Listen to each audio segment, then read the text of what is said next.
سب سے پہلے السلام علیکم، وعلیکم السلام ورحمۃ اللہ وبرکاتہ۔ کہتے ہیں جی لفظ امی اس کا مطلب کیا ہے؟ چند دن پہلے کسی کالج میں کوئی پروفیسر آیا ہے اور اس نے کہا کہ اس کا معنی ان پڑھ ہے، تو یہ جو ہمارے نبی کو کہا گیا تو یہ نبی ان پڑھ ہیں۔ مجھے بہت افسوس ہوا ہے اس پروفیسر کی یہ بات سن کے، اس سے بڑا جاہل کوئی نہیں۔ اگر کبھی ہو سکے تو اس کو یا مجھے لے چلو یا اسے میرے سامنے بٹھاؤ، میں اس پہ غیرت سے پوچھوں گی تجھے حیا نہیں آیا؟ تو پروفیسر ہے؟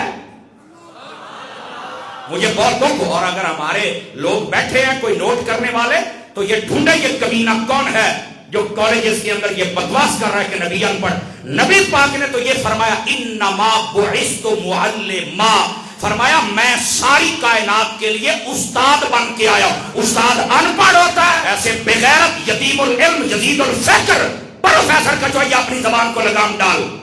تو نبی کو کہتا ہے کہ ان پڑھ ہے؟ اور بے حیا تو جو لاکھ روپیہ تنخواہ لے رہا ہے کس لیے لے رہا ہے؟ تو پڑھا لکھا ہے، اور بغیرت تجھے تو تیرے بیٹے نہیں مانتے، تو بات کرتا ہے اس کی جس میں رب درود پڑھے۔ لگام ڈالو اپنی زبانوں کو، ورنہ تمہاری زبانیں کھینچ کے کتوں کو ڈال دی جائیں گی۔ اس لیے تمہیں تنخواہ دیتی ہے حکومت کہ وہاں جو پیڑھی نے وہ پڑھا، بک بک کرتے ہو نبی کے خلاف۔ آپ کہیں گے مولانا جذباتی ہو رہے ہیں، جذباتی نہیں، اسی تو منٹ ممتاز قادری بن جانے ہیں۔ تماشا بنایا ہوا ہے ایسے لوگوں نے۔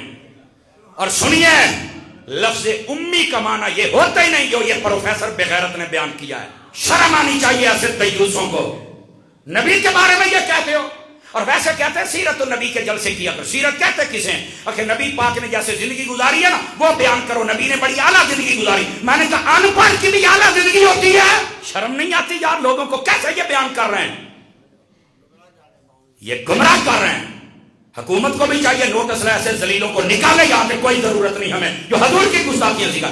اللہ خود فرماتا ہے قرآن میں الرحمن علم القرآن، فرما رحمان وہ ہے جس نے قرآن سکھا دیا، اور لونڈیا تو ہے کہ جو دنیا کے لوگوں سے پڑھ کے آیا ہے، مصطفیٰ وہ ہے جو میرے رب سے پڑھ کے آئے ہیں۔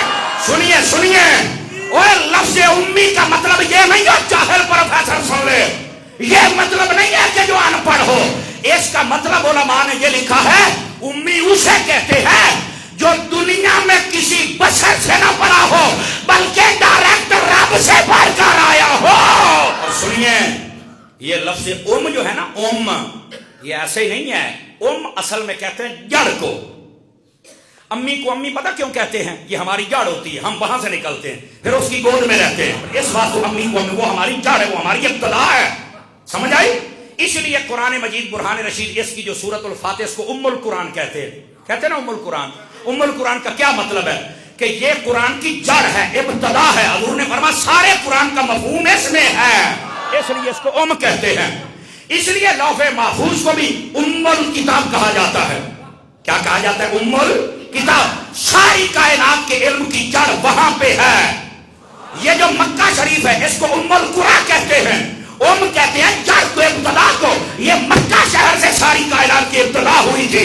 ارے اگر میرے نبی کو امی کہا جائے، جس کو امی کہا جائے اس سے ابتدا ہو، اور جب میرے نبی کو کہا جائے تو تو کہے ان پڑھ ہے، وہ بے حیا نہیں۔ کائنات کی ہر چیز کی ابتدا مصطفیٰ سے شروع ہوئی ہے۔ یہ ہے لفظ امی کا مطلب۔ لگام ڈالو اپنی زبان کو، ورنہ ہمیں ڈالنی آتی ہے۔ بتاؤ اگر کوئی طلباء غیرت مند بیٹھے کہ ساڈے مولوی نے گل کی تھی، آئندہ تو زبان گل کی تھی تیرا تعاقب کرا جی میں کرن دا حق ہویا۔ تماشا بنا نبی کے گستاخوں کو ہم 1.5 لاکھ روپیہ تنخواہیں دے۔ خبردار، یہ ہے لفظ امی کا مطلب۔ جو دنیا میں کسی کا شاگرد نہ ہو بلکہ رب کا شاگرد ہو، اس کو امی کہتے ہیں۔ انہوں دسو، یہ وضاحت ہے۔ ایڈا شوق سی مولوی پونے دا تے اپنیاں ماں والیاں ٹیکنالوجی تے بیالوجی نہیں تھی پڑھنی، اے اپنا قرآن پڑھ لینا، ہاں حدیث پڑھ لینی، ہاں۔ اور میں نے کہا جاہل، تجھے کس نے پروفیسر بنا دے؟ الو کے پٹھے، تو اپنے آپ کو پروفیسر کہتا ہے۔ میرا نبی تو وہ ہے۔ ان کے پاس تو حضرت ابو ہریرہ آ گئے تھے اور کہتے ہیں کہ مجھے کوئی چیز یاد نہیں رہتی، حافظہ میرا بڑا کمزور ہے۔ تو نبی پاک نے یہ نہیں فرمایا میں کی کرا، میں تے ان پڑھ ہوں، فرمایا حافظہ کمزور ہے جی، فرمایا چادر بچھا، چادر بچھا دی۔ نبی نے ایسے ایک لپ بھر کے بیچ میں ڈالا، فرمایا سینے سے لگا، سینے سے لگائی۔ کہتے ہیں اس کے بعد مجھے کوئی حدیث بھولی ہی نہیں۔ میں نے کہا ان پڑھ ایسے کر سکتا ہے؟ حضرت علی جا رہے تھے، قاضی بنا کے بھیجا یمن کی طرف. حضرت علی سے کہنے لگے فیصلے. یا رسول اللہ میں تو کمزور ہوں، کیسے کروں؟ نبی پاک نے اپنا ہاتھ علی کے سینے پہ رکھا، کہتے ہیں ہر چیز کا علم اللہ نے مجھے عطا فرما دیا ہے. جس کے ہاتھوں میں یہ برکت ہو، تو ان پڑھ کہتا ہے